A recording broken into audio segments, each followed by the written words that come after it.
Hello everyone, welcome back to my YouTube channel. ಇವತ್ತು ನಾನು ತುಂಬ ಕಡಿಮೆ ಸಮಯದಲ್ಲಿ ಯಾವುದೇ ತರಹದ ಮಸಾಲೆ ರುಬ್ಬದೇನೆ ಬೇಳೆ ಸಾಂಬಾರನ್ನ ಹೇಗೆ ಮಾಡೋದು ಅಂತ ತೋರಿಸ್ತೀನಿ. ಬನ್ನಿ ವಿಡಿಯೋ ಸ್ಟಾರ್ಟ್ ಮಾಡೋಣ. ಮೊದಲಿಗೆ ನಾನು 2 ಟೊಮೊಟೊ ಮತ್ತು 1 ಬೆಳ್ಳುಳ್ಳಿ, ಕರಿಬೇವಿನ ಎಲೆ ಮತ್ತು 1 ಕಪ್ಪು ತೊಗರಿಬೇಳೆ ನೀಟಾಗಿ ತೊಳೆದಿಟ್ಕೊಂಡಿದ್ದೀನಿ. ಹಾಗೆ 1 ಈರುಳ್ಳಿ ಮತ್ತು ನೆಲ್ಲಿಕಾಯಿ ಗಾತ್ರದಷ್ಟು ಸ್ವಲ್ಪ ಹುಣಸೆ ಹಣ್ಣು ತೊಗೊಂಡಿದ್ದೀನಿ. ಇವಾಗ ಕುಕ್ಕರ್ಗೆ ಕಟ್ ಮಾಡಿ ರೆಡಿ ಮಾಡಿ ಇಟ್ಟಿರೋ ಬೆಳ್ಳುಳ್ಳಿ ಮತ್ತು ಟೊಮೊಟೊ ಮತ್ತು 1 ಈರುಳ್ಳಿ ಹಾಗೆ ನೀಟಾಗಿ ತೊಳೆದಿಟ್ಟಿರೋ ಬೇಳೆನ ಹಾಕಿ ಎಲ್ಲವನ್ನು ಹಾಕಿ ನೀಟಾಗಿ ಮಿಕ್ಸ್ ಮಾಡ್ತಾಯಿದ್ದೀನಿ.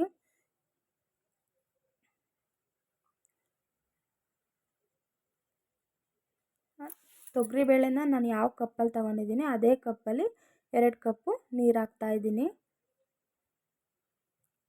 ಅದ್ರ ಜೊತೆಗೆ ಸ್ವಲ್ಪ 1 ಟೇಬಲ್ ಸ್ಪೂನಷ್ಟು ಅರಿಶಿನ ಪುಡಿ ಹಾಕ್ತಾಯಿದ್ದೀನಿ. ಹಾಗೆ ಸ್ವಲ್ಪ ಉಪ್ಪು ಸೇರಿಸ್ತಿದ್ದೀನಿ. ನಿಮ್ಗೆ ಎಷ್ಟು ಬೇಕಷ್ಟನ್ನು ಉಪ್ಪನ್ನ ನೀವು ನೋಡಿ ಹಾಕ್ಕೊಳ್ಳಿ. ಈಗ ಅದನ್ನು ಮಿಕ್ಸ್ ಮಾಡಿಬಿಟ್ಟು ಇವಾಗ ಅದನ್ನು ಬೇಯಿಸ್ಕೊಳ್ಳೋಣ. ಅದಕ್ಕೆ ಸ್ವಲ್ಪ ಆಯಿಲ್ ಸೇರಿಸ್ತಿದ್ದೀನಿ, 1 ಟೇಬಲ್ ಸ್ಪೂನಷ್ಟು. ಇವಾಗ ಮಿಕ್ಸ್ ಮಾಡಿ ಕುಕ್ಕರ್ನ ಮುಚ್ಚಿಟ್ಬಿಟ್ಟು 1 2ರಿಂದ 3 ವಿಷಲ್ ಕೂಗಿಸ್ಕೊಳ್ಳೋಣ. ಚೆನ್ನಾಗಿ ಅದು ಬೇಯಬೇಕು, ಸ್ಮ್ಯಾಶ್ ಆಗಬೇಕು ಎಲ್ಲ ಟೊಮೊಟೊ ಮತ್ತು ಬೇಳೆ ಎಲ್ಲ, ಅಷ್ಟು ಅಲ್ಲಿವರೆಗೂ ಸ್ವಲ್ಪ ಚೆನ್ನಾಗಿ ಬೇಯಿಸ್ಕೊಳ್ಳೋಣ.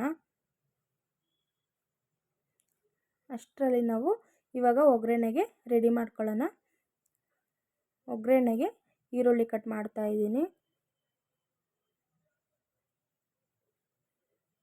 ಇವಾಗ ಚೆನ್ನಾಗಿ ಬೆಂದಿದೆ, ನೋಡ್ತಾ ಇರ್ಬೋದು ನೀವು. ಇದನ್ನು ನೀವು ಹಾಗೆ ಬೇಕಿದ್ದರೂ ಸ್ಮ್ಯಾಶ್ ಮಾಡ್ಕೋಬೋದು.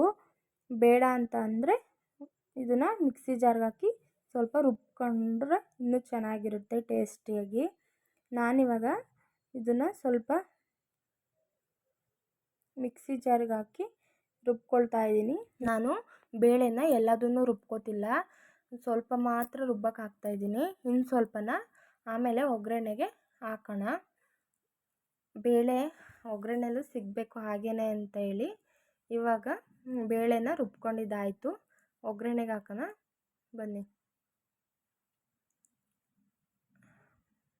ಒಗ್ಗರಣೆಗೆ ನಾನು 2ರಿಂದ 3 ಒಣಮೆಣ್ಸಿನ್ಕಾಯಿ, 1 ಟೇಬಲ್ ಸ್ಪೂನ್ ಸಾಸಿವೆ ಮತ್ತು ಜೀರಿಗೆ ಮತ್ತು 1 ಬೆಳ್ಳುಳ್ಳಿನ ಗೆಜ್ಜಿಟ್ಕೊಂಡಿದ್ದೀನಿ, 1 ಈರುಳ್ಳಿನ ಕಟ್ ಮಾಡಿಟ್ಟಿದ್ದೀನಿ, ಹಾಗೆ ಸ್ವಲ್ಪ ಹುಣಸೆ ರಸ.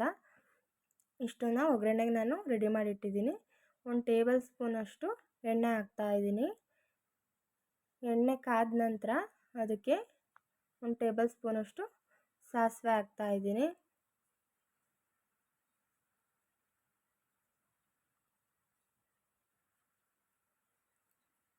ಸಾಸಿವೆ ಚಿಟಪಟ ಅಂತ ಸಿಡಿದ್ಮೇಲೆ ಅದಕ್ಕೆ ಜೀರಿಗೆ ಸೇರಿಸ್ತಿದ್ದೀನಿ.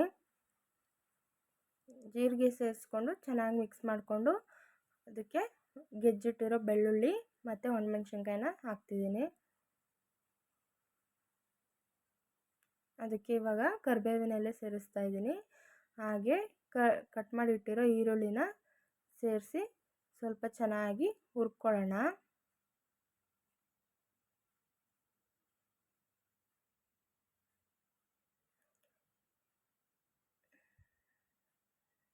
ಎಲ್ಲವನ್ನು ಹುರ್ಕೊಂಡಿದ ನಂತರ ಇವಾಗ ರುಬ್ಬಿಟ್ಟಿರೋನ ಬೇಳೆ ಮತ್ತು ಟೊಮೊಟೊನ ಹಾಕ್ತಾಯಿದ್ದೀನಿ. ಹಾಕ್ಬಿಟ್ಟು ಚೆನ್ನಾಗಿ ಮಿಕ್ಸ್ ಮಾಡ್ಕೊಳ್ಳಿ.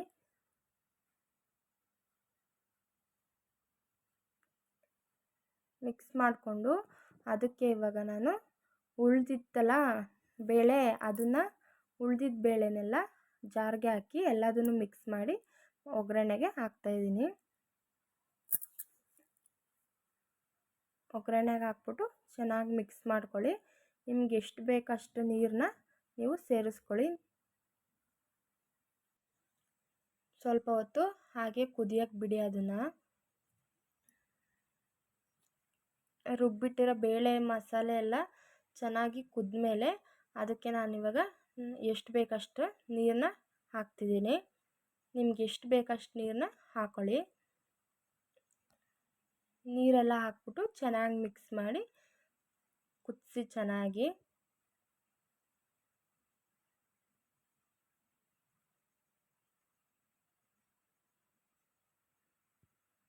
ಇವಾಗ ಅದಕ್ಕೆ ಕುದಿ ಬಂದಮೇಲೆ ನಾನು ಹುಣಸೆ ರಸನ ಹಾಕ್ತಿದ್ದೀನಿ.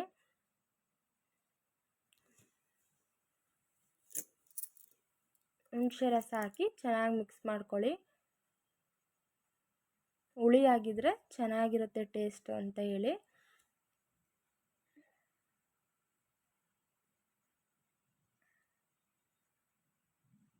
ಕುದೀತಾ ಇದೆ ಇವಾಗ ಚೆನ್ನಾಗಿ. ಅದಕ್ಕೆ ಇವಾಗ ನಾನು 2 ಟೇಬಲ್ ಸ್ಪೂನಷ್ಟು ಅಚ್ಕಾರದ ಪುಡಿನ ಹಾಕ್ತಾಯಿದ್ದೀನಿ. ನಿಮಗೆ ಎಷ್ಟು ಬೇಕೋ ಅಷ್ಟು ಖಾರನ ನೋಡಿ ನೀವು ಹಾಕೊಳ್ಳಿ.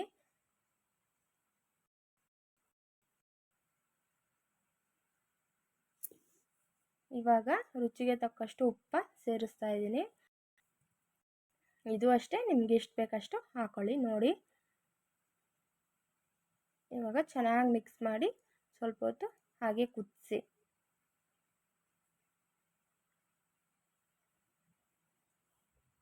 ಚೆನ್ನಾಗಿ ಕುದಿದೆ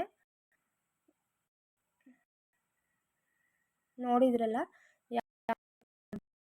ಈ ವಿಡಿಯೋ ನಿಮಗೆ ಇಷ್ಟ ಆಗಿದ್ರೆ ಲೈಕ್ ಮಾಡಿ, ಶೇರ್ ಮಾಡಿ, ಕಮೆಂಟ್ ಮಾಡಿ, ಸಬ್ಸ್ಕ್ರೈಬ್ ಮಾಡೋದನ್ನು ಮರಿಬೇಡಿ. ಅನ್ನದ ಜೊತೆಗೆ ಕಾಂಬಿನೇಷನ್ ಈ ಸಾಂಬಾರು ತುಂಬ ಚೆನ್ನಾಗಿರುತ್ತೆ. ಹಾಗೆ ಇಡ್ಲಿಗೂ ತುಂಬ ಚೆನ್ನಾಗಿರುತ್ತೆ. ಇಷ್ಟ ಆದರೆ ಲೈಕ್ ಮಾಡಿ. Thanks for watching.